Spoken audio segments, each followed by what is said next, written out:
Hi guys, welcome back to this channel.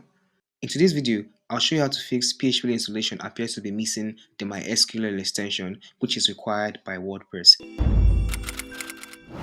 Now there are different causes for this error. Outdated WordPress version using a lower version of PHP missing MySQL extension can contribute to this error. To fix this error, we'll go to our cPanel. You can access your cPanel by logging into your web hosting account. So we're going to search for select PHP version. So you can see the option here. So we'll click on the option. So from here, I can see the current PHP version I'm currently using, which is 8.1. Now you can select 8.0 or 8.1. Just ensure you're using the latest version.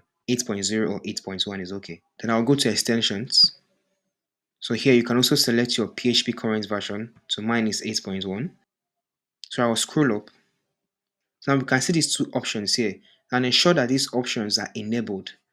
I'll click on the first one and the second one. So the extensions have been enabled successfully. So I'll go back to my website and refresh the page.